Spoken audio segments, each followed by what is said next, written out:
మన ప్రభువును రక్షకుడు అయిన యేసుక్రీస్తు వారి అతి శ్రేష్టమైన దివ్యనామమున మీ అందరికీ ఉదయకాలము సర్వశుభములు సర్వదీవెనలు దేవదేవుడు అనుగ్రహించునుగాక. ఆమెన్. దేవుని బిడలారా, ఈరోజు 26వ తారీఖు జూన్ నెల 2024వ సంవత్సరము. ఈరోజు దేవుని వాగ్దానము ద్వితీయోపదేశ కాండము 2వ అధ్యాయము 7వ వచనము. నీ దేవుడైన యెహోవా నీకు తోడయ్యున్నాడు. దేవుడు తన పరిశుద్ధ లేఖన భాగము నేటి ఉదయకాలము మీ వినికిడిలో ఫలింపచేయునుగాక. ఆమెన్. దేవుని బిడ్డలారా, దేవదేవుడు తెలియచేస్తున్నటువంటి మాట, నీ దేవుడైన యెహోవా నీకు తోడై ఉన్నాడు, నీకు తోడుగా ఉన్నాడు, నీ వెంట ఉన్నాడని దేవదేవుడు తెలియజేస్తూ ఉన్నాడు. సహోదరుడా, నువ్వు ఈ విధమైన ఆశీర్వాదకరంగా ఉండటానికి కారణము నీ దేవుడు నీకు తోడై ఉన్నాడు. నీవు ఇటువంటి పరిస్థితుల గుండా నీ జీవితము ఈ విధంగా ఉంది అంటే దేవుడు నీకు తోడై ఉన్నాడు. దేవుడు తోడై ఉన్న ఎడల నీ జీవితంలో కష్టాలను ఎదుర్కోగలవు, సంతోషకరంగా ఉండగలవు, ఇబ్బందులను తట్టుకోగలవు, శ్రమలో ధైర్యంగా నిలబడగలవు. దేవుని కృప, దేవుడు తోడుగా లేని ఎడల లోకాన్ని మీరు పరిశీలించగలిగినట్లయితే, సహోదరి సహోదరులారా, నీకంటే జ్ఞానం కలిగిన వారు, నీకంటే తెలివి కలిగిన వారు, నీకంటే ఆస్తి పరంగా గొప్పగా గనులైన వారు ఎందరో ఈ రోజున లోకాన్ని విడిచి వెళ్ళిపోతున్నారు. ఎందుకనగా వారి జీవితంలో ఏదో ఒక సమాధానము వారిని వెంటాడుతూ నిరాశ నిస్పృహల మధ్యలోకి తీసుకుని వెళ్ళిపోతుంది. సహోదరుడా, ఒకసారి నిన్ను పరిశీలించుకోగలిగితే నీకున్నటువంటి ఆర్థిక సమస్యలు, నీకున్నటువంటి కష్టాలు, నీకున్నటువంటి మానసిక ఒత్తిడులు, నీవు చూస్తున్నటువంటి వ్యక్తి నీకంటే గనులైన వారికి ఇదే స్థితిలో ఉన్నప్పుడు వారిని జయించలేక లోకాన్ని విడిచి వెళ్ళిపోతున్నారు అంటే ఒక్కసారి నిన్ను నీవు ఆలోచించుకో. నేను ఎలా ఉండగలుగుతున్నాను?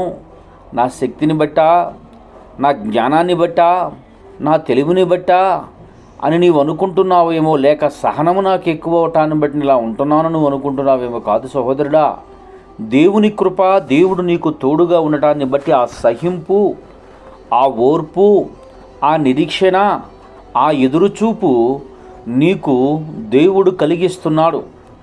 దేవుడు కలిగిస్తున్నాడు కనుకనే నీవు రేపటి దినము కొరకు ఓపికతో కనిపెడుతున్నావు, రేపటి దినము కొరకు ఓపికతో ఎదురు చూస్తున్నావు.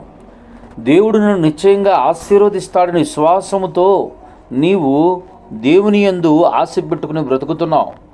సహోదరుడా, దేవుడు నాకు తోడై ఉన్నాడు అంటే ఎలా నేను తెలుసుకోగలను అని నీవు ఆలోచించుకుంటూ ఉంటే నీవు బ్రతికున్నావు. అదే దేవుడు నీకు తోడై ఉన్నాడంటకు రుజువు. ఒకసారి పరిశీలించుకో. నీకంటే గనులైన వారు నీకంటే తక్కువ కష్టం వచ్చినప్పుడు చనిపోయిన స్థితిని జ్ఞాపకం చేసుకో. నీకంటే చిన్నవారు, నీకంటే చిన్న వ్యాధి చేత మరణించిన వారిని జ్ఞాపకం చేసుకో. నీకంటే అన్ని విధముల గొప్పవారైనటువంటి వారు నీకెదురవుతున్నటువంటి మానసిక వ్యాధిని తట్టుకోలేక, మానసిక పరిస్థితులు తట్టుకోలేక సూసైడ్ చేసుకున్నటువంటి వ్యక్తులను జ్ఞాపకం చేసుకో. ఇవన్నిటిని జ్ఞాపకం చేసుకున్నప్పుడు వాటికంటే నువ్వు వారికంటే ఏ విషయంలో అతీతుడువు కాదు. దేవుడు నీకు తోడై ఉండటమే బట్టే నువ్వు ఈ విధంగా ఉన్నావు. ఇక నీ జీవితంలో ఈరోజు ఈ విధంగా సంతోషిస్తున్నావు అంటే దేవుని కృప, దేవుని కాపుదల, దేవుని కరుణ గనుక అట్టి దేవుణ్ణి హృదయపూర్వకముగా ఆయన చెప్పిన మాట వింటే నీ జీవితం ఇంకా సంతోషకరముగా, ఆనందకరముగా, నీ కుటుంబం కట్టబడి అనేకులకు దీవెనకరంగా నీ ఉంటావని దైవ సేవకునిగా ఈ మాట నేను నీకు ఈ ఉదయకాలమందు తెలియజేస్తున్నాను. నీవు ప్రతిదినము దేవుని సన్నిధిలో గడుపు. ఆయన చెప్పే మాట మీద ఆశ కలిగి ఉండు.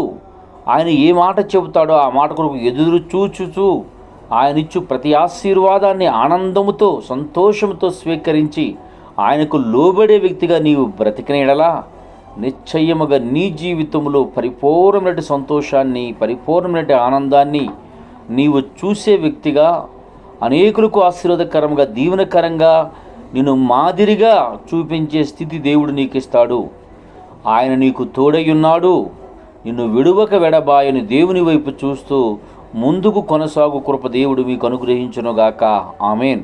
తండ్రి, నీకు వందనాలు, స్తోత్రములయ్యా. ఎందరు బిడ్డలు ఈ ఉదయకాలం మంది ఈ మాట వినుచున్నారు, వారందరి జీవితముల్లో తండ్రి ఆశీర్వాదము, దీవెన, కృప, కాపుదలను గురించి బలపరిచి నడిపించి సహాయమును చేయమని యేసయ్య నామం పేరటి ప్రార్థన చేయుచున్నాను మా పరమ తండ్రి. ఆమేన్.